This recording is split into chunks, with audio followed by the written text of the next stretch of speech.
What is going on, you little shits? Obviously today I've got a brand new update for y'all. We've actually decided to take McGee, who is a former top player. I mean, he's still a top player now, but a lot of you may not know who McGee is if you've just came into the scene over the last couple of years. McGee used to be a player that was part of Tommy's team actually, and back in the good old days, had like numerous top placements. Won a couple of events. I think he's won 4 events actually. He's teamed with Tommy before. He was in Apex, which was a very top team at the time during the Modern Warfare 3 period. But I think over the last couple of years he sort of took his foot off the gas. He had a girlfriend, I believe, and well, I don't know why I say I believe. I know he had a girlfriend, and he wasn't playing as much. He still works, so obviously having a girlfriend and working a full-time job, it's kind of hard to do both those things while juggling being a top level competitor. Even though he's still sort of stayed about the scene, he's not really put much time in. But over the last couple of months, he's also single now, obviously. But I guess that's sort of a factor, but he's been putting a lot more time into the game, and we decided that he's got what it takes to be back at the top again. He's got the right mentality, he's got the ability, and I think he just needed that top team to give him some more motivation. He's been playing a lot recently, even though he's not been in a top team, and we decided we'd pick him up. Obviously we're going to ESWC. It only gives us really now a sort of week to get things down completely, but I do believe he's very quick to understand like different things, and when we're explaining things to him, little mistakes here and there, and he's also helping us bring a lot of improvements into our game as well. I think we can learn from each other, and I think that McGee's only going to improve at an incredible rate. I don't think he's anywhere near at his peak at the minute, and I think that when we get to that, it's going to be beautiful. And that's really our aim right now: get McGee to his peak and see what we can do, see what damage we can do with this team. I think we've got a really good team right now, and the potential is massive. We're doing good right now, and I think the more that we understand certain situations as a team, because from teaming in Infused and Millennium, I was probably the main leader guy, and I've still got to learn not to be that guy, and that's a main problem for me. I've always been the sort of leader figure, and now I'm with Tommy. He's that guy, so it's very difficult for me, and I'm trying to transition into more of just a player and just listening to and not making calls, focusing on my own ability, and obviously I'm still communicating as much as I used to, but trying to maybe tone it down a little bit, not be as intense, maybe just calm it down, keep it to a sort of talking level, and just improving in general as a player. I think that I'm amazing at this game. I'm really confident on my individual ability.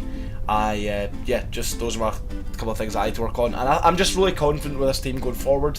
I think that obviously, like I said, we have a lot to work on, but I think the feeling of knowing that we're not at our best is good for me. I don't know, it gives us something to work for, and not only that, the fact that we're doing good at the minute when I don't feel we're at our best is a great sign for things to come, in my opinion. And the more and more we play, the more and more we get our chemistry down, the more and more we get used to certain situations, the way everyone plays.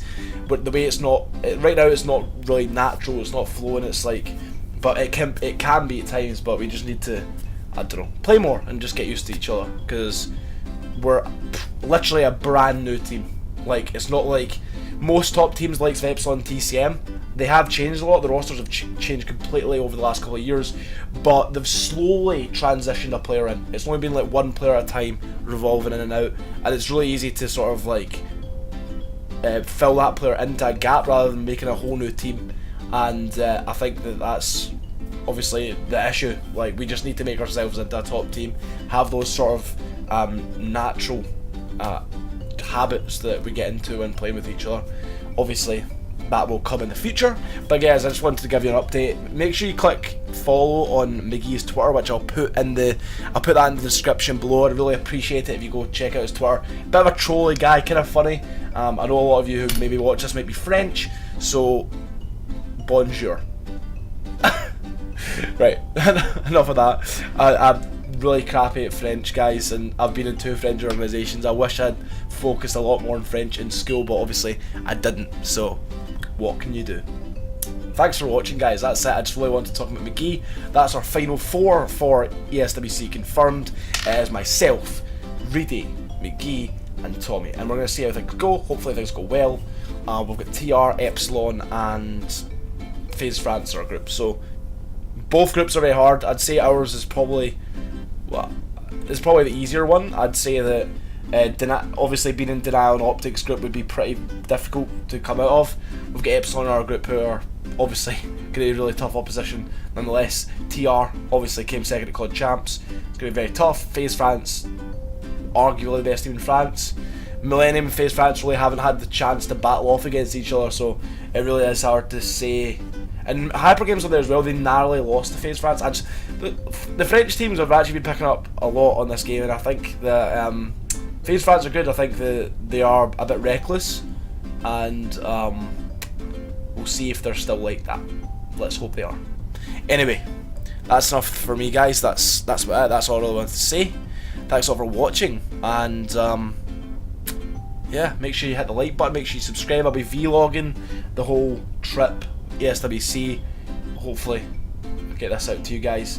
Obviously I did those vlogs from the Millennium House, similar to those, improved my vlogging a lot when I was out there. You'll see from video to video I got more used to doing it in public, and I also got more used to sort of show my face. For some reason a lot of the first few vlogs I was literally just recording, talking, but like not actually show myself, and I felt like it sort of took away from the interaction between myself and you guys. Anyway, I'm blabbering on. Thanks a lot for watching, guys, and I'll see you all later.